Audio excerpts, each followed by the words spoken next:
Hello, everyone. I hope that all of you are doing great and that you're having a wonderful Friday so far. Guys, we made it through another week, and I'm just like really grateful because, yeah, it's been a lot, but I'm thankful that God had, his hand of protection over all of us, and He's continued to show us grace, mercy, love, and just being there for us. It's it's more than what we need. But yeah, today I have another Kingdom Spouse message, and this is going to be a lyrical message. It's not going to be for everyone. This is somewhat of a delicate issue. And yeah, I prayed before this, just asking the Lord to, configure the algorithm so that whoever needs to hear it will find it, okay? And yeah, as I say with every other prophetic message, please take it back to God. Yeah, pray before you listen. And yeah, just inquire of the Lord whether this is for you. And if this is your particular situation, I suggest or encourage you to pray about this, because this is it's a little bit crazy and messy. But yeah, the Lord brought it to my attention, and He's actually been having me study the scriptures related to this word for the past week or so. So yeah, guys, and please always test the spirit behind every prophetic message. Test the spirit behind me as well. And yeah, guys, go to the Lord for further clarity, insight, and confirmation, as well as direction of how to navigate this situation. Okay, so the Lord put the song on my heart. Actually, it's two songs. The one is by Beatenberg, which is a really popular indie band that originated in South Africa. I don't think they are based here anymore, because, I've been keeping track with them, and they're all over the world. But yeah, they just recently released a few songs off of their upcoming album, and I'm so excited because I really enjoy Beatenberg's music. Yeah, they're just good vibes. So this song in particular, it's called "Don't Call Her Over to You," and basically the premise of this prophetic message is a love triangle. So I don't know who you are, but you are in a situation where your kingdom spouse, they're you guys may be in separation or you may not be in separation, but basically they really love you, and they see that somebody's kind of encroaching on their territory, somebody else close to them, or somebody that is associated with your kingdom spouse wants you, okay? And maybe you've been seeing some strange behavior from from a certain friend of your kingdom spouse, or a sibling or a relative of your kingdom spouse, and you're just like, what's going on here? Like, what's up with this weird behavior? And maybe this person has thrown a few hints at you that they like you, and it could be that they're lusting after you. But yeah, you're just like, okay, what's going on here? So your kingdom spouse knows what's up. I think your kingdom spouse and this person may have had a conversation about you, and this person may have made comments about you like, yo, bruh, your chick is so hot, like, she's beautiful, she's stunning, I would do anything to have a girl like that. And your kingdom spouse may have reacted in a in a somewhat aggressive way, or they could have just held back their reaction and just calmed themselves down. But yeah, your kingdom spouse is not happy about this, okay? And they are basically pleading for the Lord to keep you safe, to keep you hidden. And they're praying that the Lord prevents this friend, this sibling, this associate of theirs to not pursue you, okay? And this person thinks that they have more to offer than your kingdom spouse. They feel like they deserve you more. They feel like you deserve much better than your kingdom spouse. I don't know the surrounding um, situation, between you and your kingdom spouse, but this, let's just call them a counterfeit. They feel like you deserve better and they are willing to give you what you want or what they believe you want. Okay, so let's get into the song. The song is called Don't Call Her Over to You by Beatenberg, and this is from the perspective of your kingdom spouse. Like, the song is so uh, you'll see what I mean.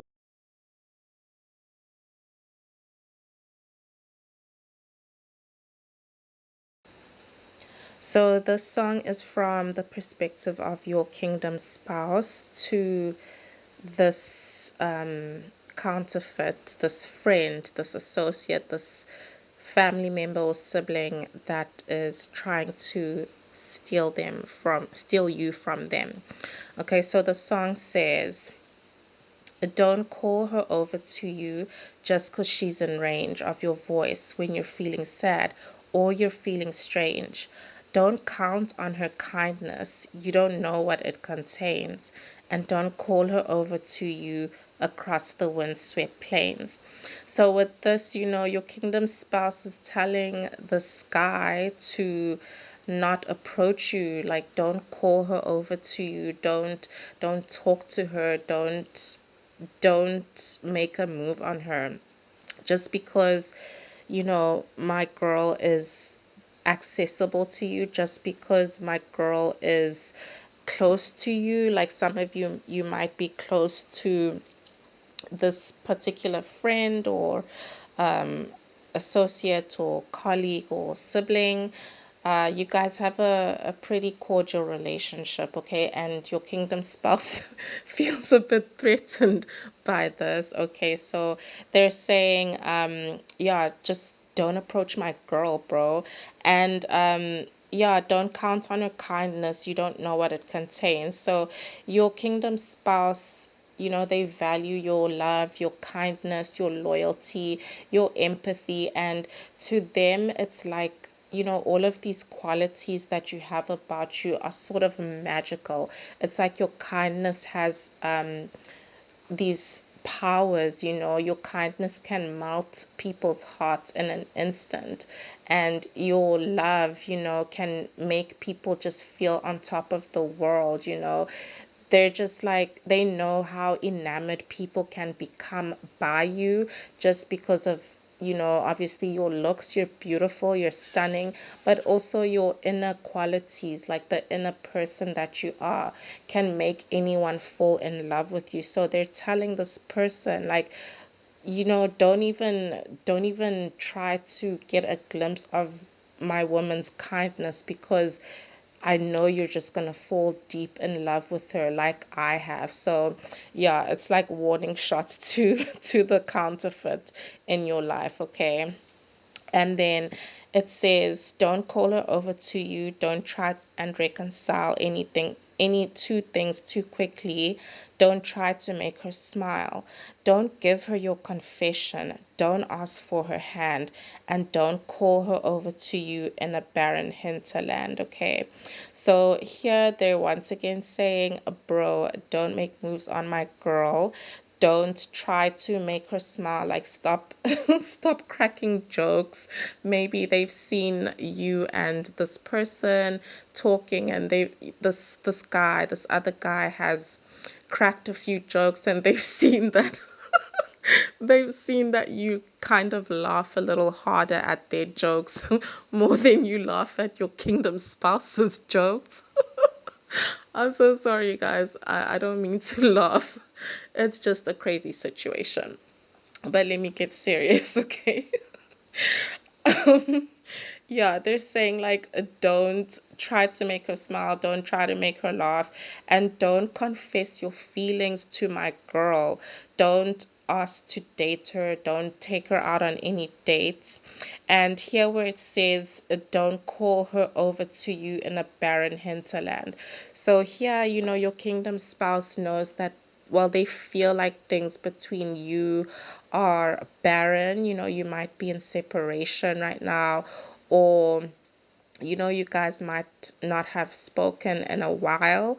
And so things just feel really dry and barren, and you know the love is not really there, and your kingdom spouse feels this, okay? And um they may have told this other guy that, yeah, like, things between me and my girl are a little bit off lately, and this other guy is, well, they might possibly use that to come and swoop in and take you away from your kingdom spouse. Okay, and then the next part, which is the bridge, it says, big white palace in the mist. A knight is standing there where love once lived. Wears no armor but a suit of cream bursting at the seams. So here your kingdom spouse recognizes that this barrenness between you guys is partially because of their doing, okay? They feel like, they once were the king of their castle, where there was love, there was friendship, there was companionship, there was warmth, there was light, okay? God's light was shining in your union, okay? But now it's just an empty castle. And it's the imagery here that they use in the song of a knight standing in front of this castle where love once lived. A knight is like a soldier, somebody that's chivalrous, somebody that fights and protects the dignity of their queen or their king. In this case it's their queen. So your kingdom spouse is now at a position where they where they're willing to put in the work and fight for you and defend your honor, okay? And it says, this knight wears no armor but a suit of cream bursting at the seams. So your kingdom spouse, yes, they're willing to protect you and defend your honor, and yeah, like, basically make sure that this guy doesn't take you away. But he's not wearing any armor, so he's basically defenseless and kind of vulnerable, and yeah, they just feel a little bit defenseless and helpless at this point because they know that this was their doing. If they had put in more work before, your guys' love castle wouldn't be empty. They wouldn't have to be in this position where now they have to fight off other guys, who want to take you away. So this is kind of your kingdom spouse taking accountability and just recognizing that, yeah, this is my fault. I could have done more, and now I've lost this woman, I've lost the love, but I'm going to fight. Okay, so the next part says, don't call her over to you just because she's in range of your voice when you're feeling sad or you're feeling strange. Don't pine for her sweetness at the edge of her domain, and don't call her over to you among the sugarcane. Okay, so here your kingdom spouse is saying to this other guy, like, once again, don't make moves on my girl. Don't start conversations with her when you're feeling sad. Don't don't don't don't make a move on her just because she's accessible to you. And they're also telling this guy, like, don't pine for her sweetness. So one of the qualities that your kingdom spouse really loves about you is how sweet you are. Okay, you're kind, you're really loving, you're so warm, you have empathy, you're compassionate, you have the fruits of the Holy Spirit, and you have uh, a gentle, calm spirit, okay? And they know that this other person also likes those qualities in a woman, okay? So they're telling this other guy, don't pine for my woman's sweetness, okay? So once again, that whole thing of like you being you, your personality can just easily make someone fall in love with you. So they're telling this guy, don't do it, don't test the boundaries, because yeah, once you're in there, once you talk to her, once you find out how sweet and loving and kind that she is, you're going to be in love, okay? And they're feeling threatened by the other guy, to be honest. Like, let's be real, you are a catch, and they know that this other guy would be blessed to have you, and they feel threatened that this other guy could actually make you happy, okay? Now the other part, that okay, this is the last part, let me just read it. It says, because of the love of her in me, the love of me in her, because of the moisture on her upper lip, because of the love of her in me, the love of me in her, because of the things in our relationship. Don't call her sorry, don't call her over to you just because you can. I'm sorry, I don't mean to laugh, guys. So your kingdom spouse here is basically, they're not like accepting defeat, but they're kind of just this is like the last ditch attempt to warn this guy not to make a move on you, and they're saying, don't make a move on my girl because of the relationship we have, because of the love that she has for me and the love that I have for her. um yeah, and don't make a move on her, don't call her, don't talk to her just because you can. So yeah, guys, that's the song by Beatenberg. Yeah, quite interesting, but yeah, if this is your situation, you will know, okay?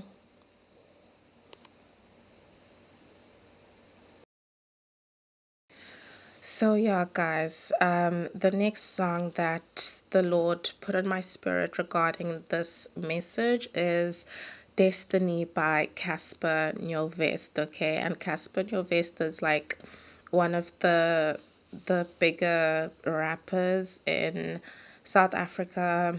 Yeah, it's very successful, also quite controversial, but yeah, the song is it's actually really beautiful, a little bit psycho towards the end. But yeah, this is basically what your kingdom spouse, if this word is for you, this is also what your kingdom spouse is feeling or going through. Okay, so the song, I'm just going to start with the chorus. It says, you were and you are and will be the soul in the air that I breathe, my heart and the love that I need, and you are my destiny. And then the lady, she just repeats that again. So with this, your kingdom spouse is telling you that you are everything to them. You were and you are and will be the soul in the air that I breathe. So, regardless of what happened between you guys in the past and what's happening with you guys now, your kingdom spouse knows that you are meant to be in their life, and that you are the one. You give them a reason to live, a reason to push forward and work on themselves. And yeah, you're everything to them, you mean so much to them, okay? And yeah, you're basically their destiny, you are their home, you are where their heart lies, okay? So The first verse goes, "Look, I know you've heard a lot of things about me. I mean, most of it is true. I'm an a-hole. I've hurt women. I'm kind of rude, but I ain't that broke. And I've got issues, but I've improved. Really had hope that my big heart was bulletproof. I was under the impression that people just engineer love. But lately, these are thoughts that I steer from. I lived a couple years without a teardrop. I don't want to die for love like Riva Steenkamp." Okay, so with this, your kingdom spouse is acknowledging that, they have their issues, they have their flaws, and in the past, they've probably had like a string of women that they've hurt and caused pain. And yeah, to the world, that deems them as uh, an a-hole, I guess, which is not a pleasant quality to have. But your kingdom spouse has done work on themselves and they're still doing work on themselves and they've made improvements, whether you see it or not, but they've been doing the inner work or they will be doing the inner work. And um, yeah, they hope that their heart, they have a big heart. They don't necessarily want to show the world that they have a big heart because people in the past have taken advantage of that. And they felt that you would also take advantage of that, which is partially where the fear comes from. A lot of them may have been apprehensive to answer God's call and make you their wife because they feared that you that you would take advantage of them and their big heart. Okay.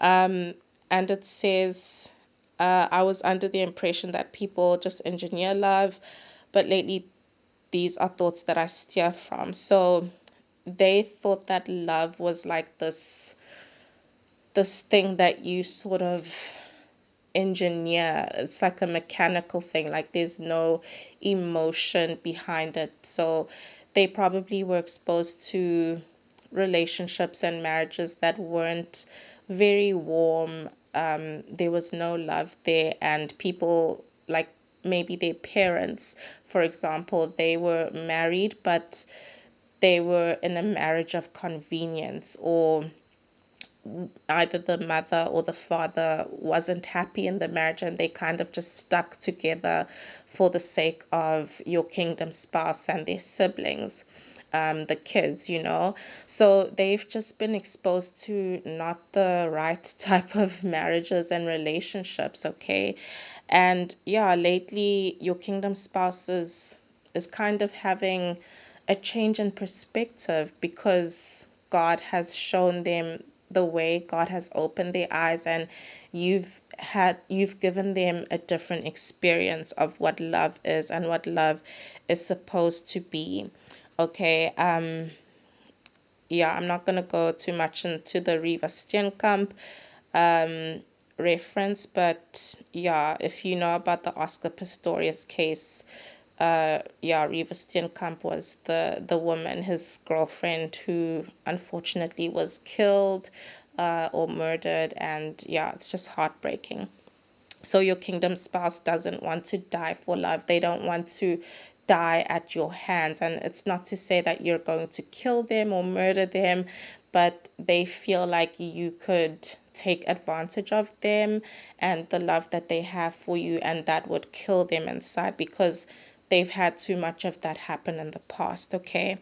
And it says, "I keep it safe, but you make me want to risk it all. And I get a little sad when you miss my calls. And that's childish. I never act like this at all. I can't be catching feelings when there's so much of the stuff involved. Like how my boys will react if I wifed you. You think my fans won't accept you, so I hide you. Hate that I have to lie to people and say I like you when I know that it's deeper than that. And this is my truth, okay?"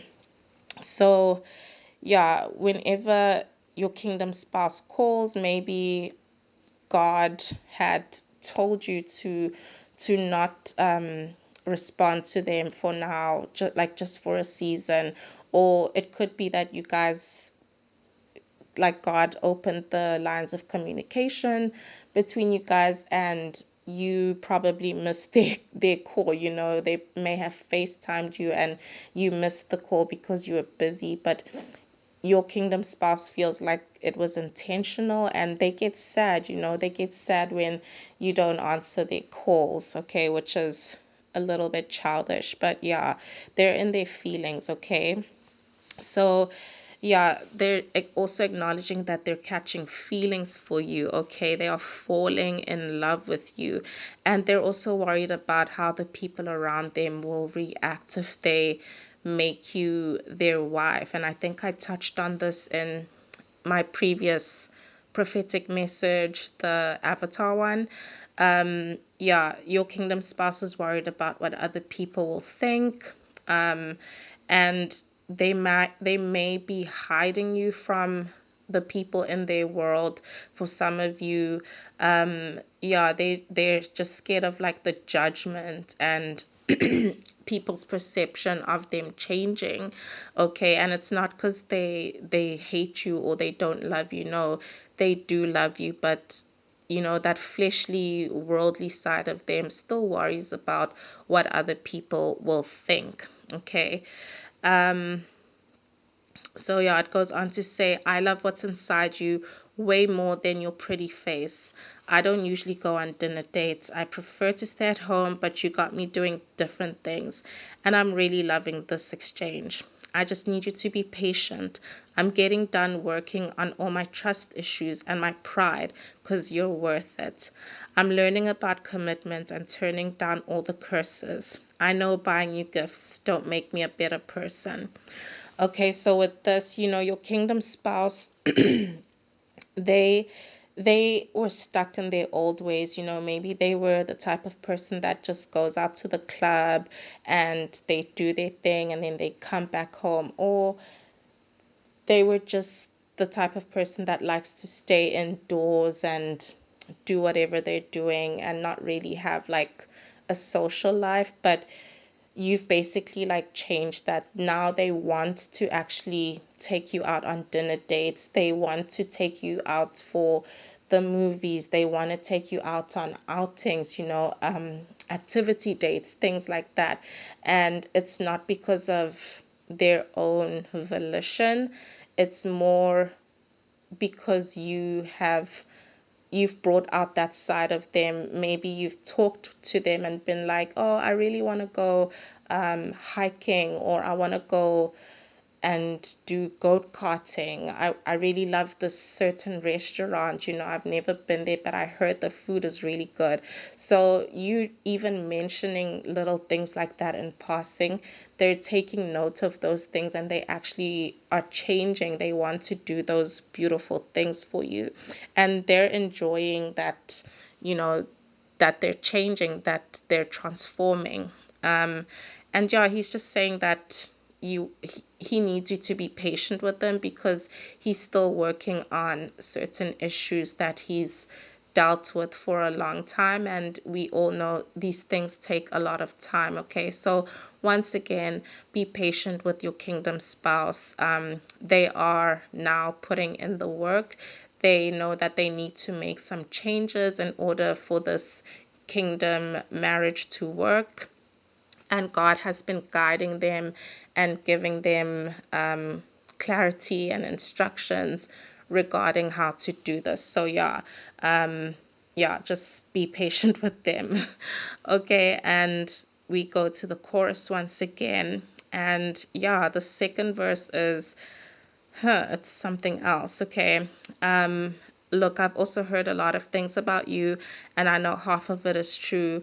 Don't you try and act innocent like you ain't done some wicked stuff. But I'm still here treating you like I'm your first, pretending that loving you can never hurt. Like I ain't bothered when you party with my enemies. But honestly, I'm not as strong as I pretend to be.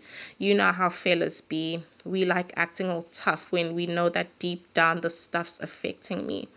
Looking for Cupid because I know I got shot with an arrow. Love is risky, so we choose to be safe and we settle. Because every secret that I tell you can turn into ammo. Loyalty is rare as an AKA and Cassper collabo. It's crazy because we were done before I finished this. I knew I never should have trusted that you're innocent because now you're out here leaving me for a businessman. How am I supposed to believe that you were genuine? Okay, so here, your kingdom spouse, I don't know, like maybe you guys had a past, you guys probably were part of like the club culture or something, or just like living in a worldly state of mind. You guys maybe used to go drinking together, partying, smoking, just like hanging out with friends, and obviously like making love with each other and maybe with other people. So your kingdom spouse knows this about you, and they they know that you have given your life to the Lord now, and you have made a transformation. God has been pruning you and cleaning you up, but yeah, they still kind of stuck in that old image of you, like because of now the threat of this other guy, and this person wanting to steal you. So they're kind of like blaming it on you. Like, I know your past, like, and I know you're gonna go for this guy. So I knew I never should have trusted you, which is, it's not true. These are just your kingdom spouse's insecurities and projections just coming out, and don't take it personal if your kingdom spouse does share these things with you. Yeah, just give them reassurance, let them know, if you guys communicate in the spirit, let them know that you're not going to leave them, that you will be patient with them, and that no one else is going to take their place. Okay, I think more than anything, this section of the verse just speaks to needing reassurance, okay? Because, yeah, your kingdom spouse is probably an emotional person and they're sensitive, even though they try to act macho and tough. But a lot of things affect them deep down, and they have insecurities and they overthink. So, yeah, just reassure your kingdom spouse. Let them know that, like, yeah, don't worry, babe. Nothing's going to happen. No one's going to take me away. And I'll be patient with you. And yeah, just don't take this personally. Okay. Yeah. So, um, yeah, the next part goes, I mean, does he open the door for you like I do? Now he's talking about this other guy that they know or think that you will leave them for. He's asking, does he open the door for you like I do? Do you think that he will risk it all for you like I do? Will he get on his knees and change your title? In simple terms, do you think that he would wife you? Maybe this is karma for my wrongs. I know I broke a lot of women's hearts before. I really thought that we would prove my fellas wrong, but they're not. So we love and we learn. I used to think. And then it goes on to the chorus. You were and you are and will be the soul and the air that I breathe, my heart and the love that I need, and you are my destiny. Okay, so with that section asking about the new guy that they think is going to take you away, they're asking, does this person display chivalry for you? Do they respect you? Do they care about you? Will this person, like, is the person there for the right reasons? Because your kingdom spouse knows what they need to do. They know that they need to come and, officialize the union and marry you, but they're asking, like, do you really think this new guy is here for the right reasons? Would they change your title into Mrs.? Would they wife you? Would they risk it all for you like I am? So your kingdom spouse is in the process of actually risking it all. Like, they're going to abandon, their pride and their insecurities and the things of the world, and actually answer the call of God and be obedient to God, okay? So they're asking, like, would this guy even make the same effort that I am making for you, okay?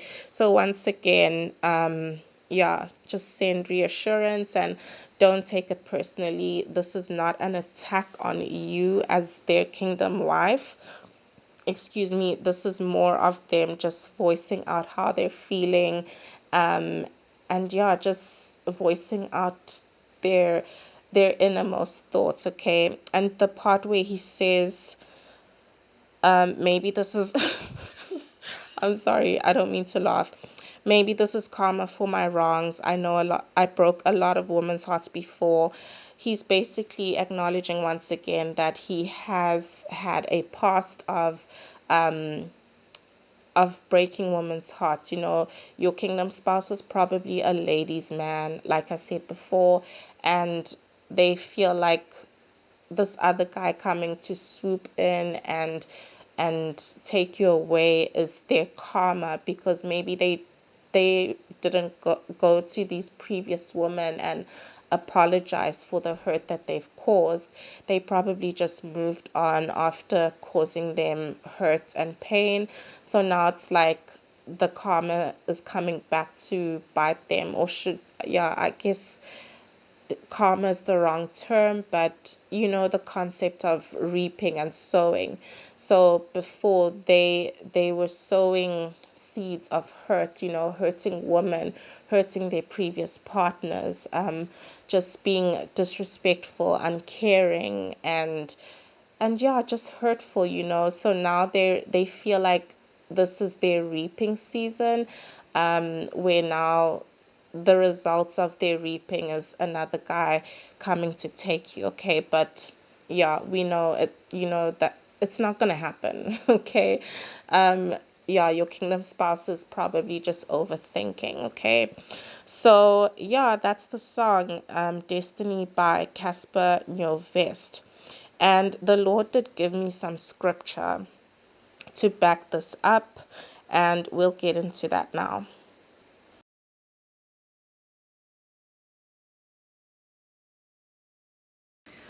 All right, guys, so the scriptures that the Lord referred me to, there's three of them. And the first one is Genesis chapter 12, verse 10 to 20. And this speaks about Abram Abram in Egypt. And this is where Sarah gets taken by Pharaoh. And yeah, let's read and see what happens. Verse 10. Now there was a famine in the land, and Abram went down to Egypt to live there for a while because the famine was severe. Okay, and here famine can sort of confirm the first song by Beatenberg, where they say, don't call her over to you in a barren hinterland. When there's a famine, the land is barren. It doesn't produce any fruit, okay? So let's move on and read verse 11. As Abram was about to enter Egypt, he said to his wife Sarai, I know what a beautiful woman you are. When the Egyptians see you, they will say, this is his wife. Then they will kill me, but will let you live. Say you are my sister, so that I will be treated well for your sake, and my life will be spared because of you. Verse 14. When Abram came to Egypt, the Egyptians saw that Sarai was a very beautiful woman. And when Pharaoh's officials saw her, they praised her to Pharaoh, and she was taken into his palace. He treated Abram well for her sake, and Abram acquired sheep and cattle, male and female donkeys, male and female servants, and camels. Okay, so we see here that Sarah had favor, you know, and Abram, he benefited from that favor because Pharaoh treated him well. He gave him tons of livestock and even male and female servants, okay? So, yeah, you have a lot of favor, okay? Your kingdom spouse knows this. All right, verse 17. But the Lord inflicted serious diseases on Pharaoh and his household because of Abram's wife Sarai. So Pharaoh summoned Abram. "What have you done to me?" he said. "Why didn't you tell me she was your wife? Why did you say she is my sister, so that I took her to be my wife? Now then, here is your wife. Take her and go." Then Pharaoh gave orders about Abram to his men, and they sent him on his way with his wife and everything he had. Okay, so with this part, the Lord is saying that there are consequences to this love triangle, if you will call it that. And it's not even that you are entertaining this other person. You may find them attractive and acknowledge that yes, they look good, they're saying all the right things, and okay, maybe some of you are entertaining or thinking of entertaining this other person who isn't your kingdom husband.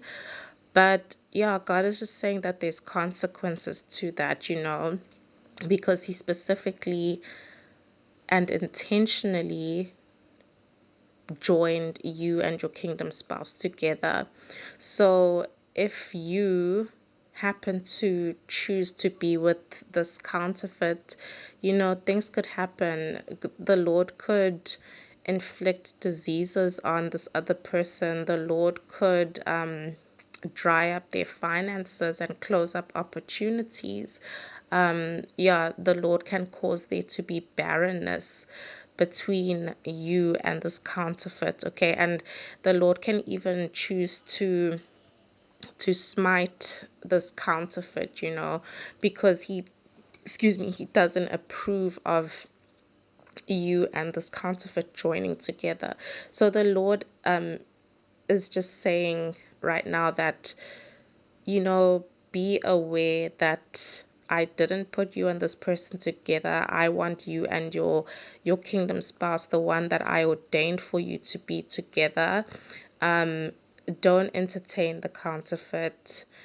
Don't be in the same room as them. They might say that they love you and they adore you. They're going to give you this and that.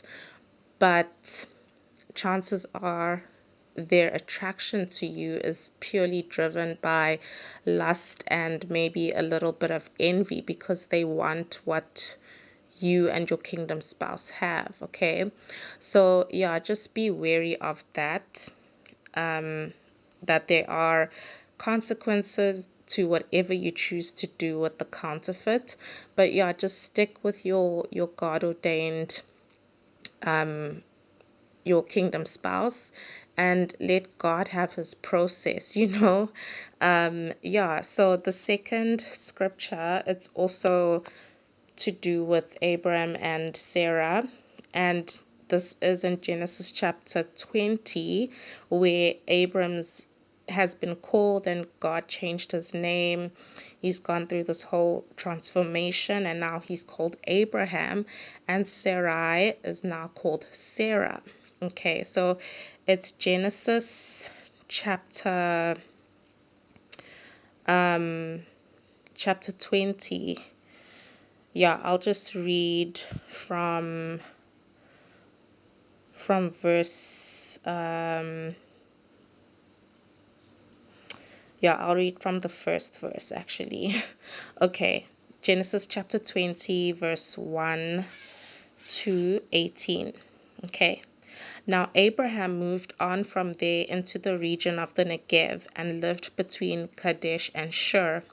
For a while he stayed in Gerar, and there Abraham said of his wife Sarah, "She is my sister." So once again, Abraham is lying and being deceitful and telling the people that his wife is his sister. Okay.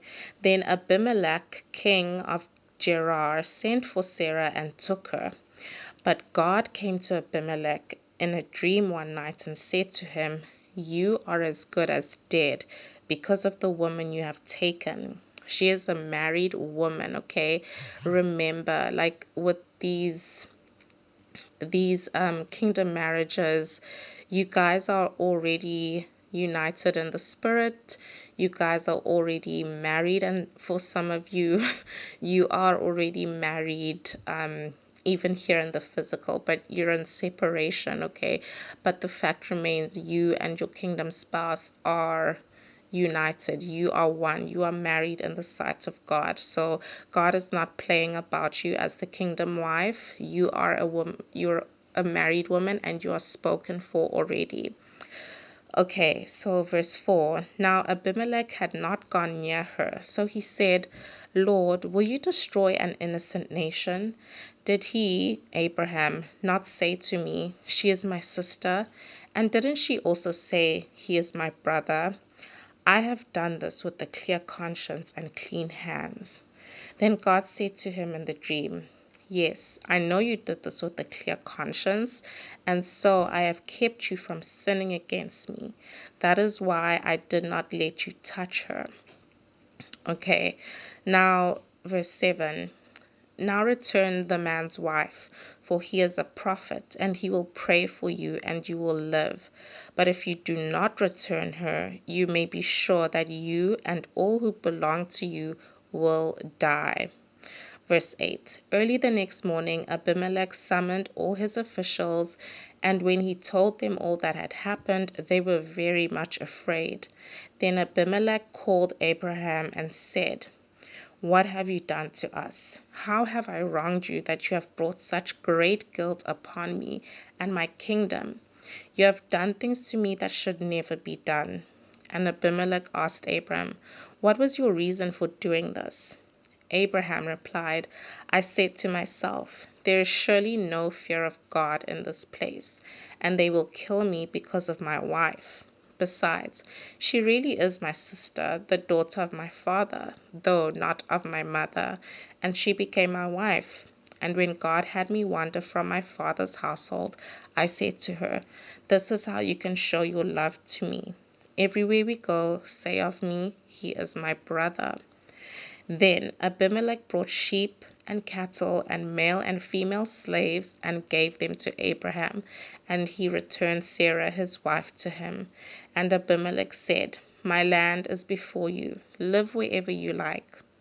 To Sarah he said, I'm giving your brother 1,000 shekels of silver. This is to cover the offense against you before all who are with you. You are completely vindicated. Then Abraham said to God, and God healed. Then Abraham prayed to God, and God healed Abimelech, his wife, and his female slaves, so that they could have children again. For the Lord had kept all the women in Abimelech's household from conceiving because of Abraham's wife, Sarah. Okay, so once again, consequences, okay? Don't entertain the counterfeit. Because the Lord can and might do something really drastic because you are already spoken for. And the Lord just really cares about you.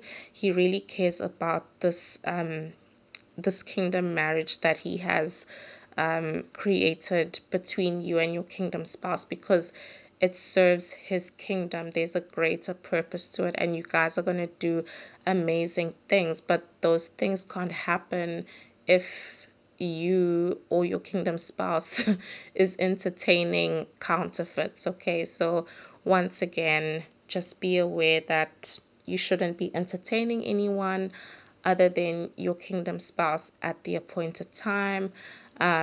You're already a married woman, okay? So don't even go there.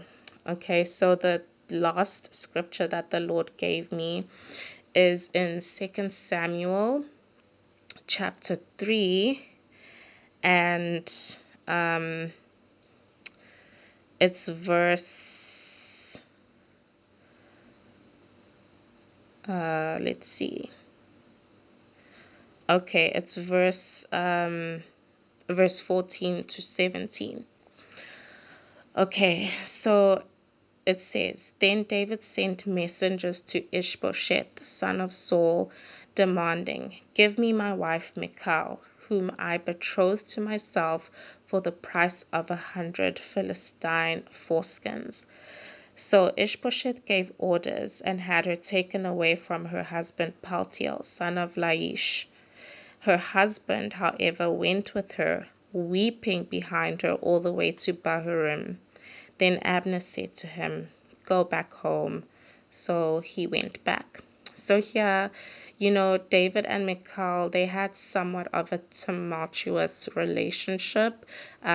Michal was like really infatuated with David when they first came to know of each other, and David had actually, one of the conditions that Saul made was that he had to defeat 100 Philistines and return with their foreskins.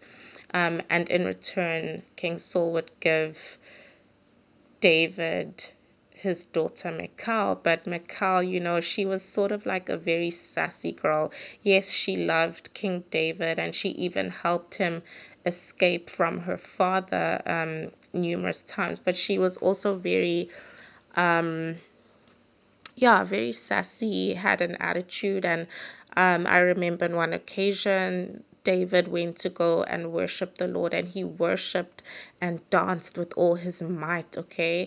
And some people allude to the fact that King David, he was dancing so much that his clothes came off and he was naked. And Michal was like she was filled with disdain because of this, and she said, this is undignified. How could you do such a thing? And King David said, I will be even more undignified than this. I'm going to worship God with all my might, okay? And because of this thing that Michal said, the Lord closed up her womb, and there was a bit of drama. Michal ends up marrying someone else. Paltiel, son of Laish, and I'm sure they built a life together, and so when David returns from war now, he says, I want my wife back. And Michal is sort of obliged to come back to King David and the palace. And the husband Paltiel, he's left in despair. He's crying, he's sorrowful, and while they're taking Michal back, he's following behind them, just crying like, don't take my wife away. And I think it's Abner. Abner says to him, look, buddy, what's done is done. Just turn around and go back home, spare yourself and have some dignity.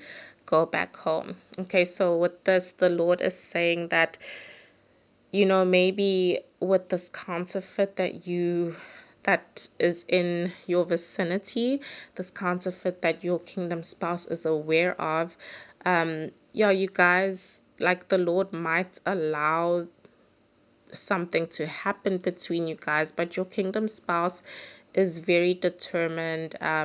Despite what happened in the past between you guys, they are very determined to come and win you back, okay? So they're gonna fight for you, okay? Once again, that analogy of a knight standing in the palace, willing to fight and defend your honor and take you back, okay? And this counterfeit, should anything happen, this counterfeit will be left in tears, okay? So the Lord just wants to reassure you that your kingdom spouse is going to fight for you, okay? The same way that King David came back from war and he demanded that Michal, his original wife, come back to him. All right, so guys, this is the word, the prophetic message for today. As always, please take this back to God. Ask him for more clarity, insight, confirmation, and instructions. And always test the spirit. I always say this, but test the spirit behind this word, test the spirit behind me. And yeah, if you guys have any questions or you want to just talk, or if you have prayer requests, please feel free to email me. My email address is in the description box. But yeah, guys, yeah, I hope that you guys enjoyed this message, and I hope that it locates who it is for. It's not for everyone. Everyone is at different stages in their walk with Christ, and everyone is in different stages of their walk into this kingdom marriage journey. Okay, so yeah, it's not for everyone, but if it is for you, if this is your situation, I really hope this finds you, and that, you know, God gives you direction and tells you what needs to be done. Okay. But yeah, guys, I'm gonna be signing out now. I really hope that you enjoyed this, and thank you so much for being with me. I have done a video in a really long time. But yeah, thank you once again for just praying for me, encouraging me, and supporting what the Lord is doing through this channel. Yeah, God appreciates it, and I appreciate it as well. So I hope you guys have a blessed Friday, have a blessed weekend, and I'll see you in the next video. Okay, guys, I love you. Bye.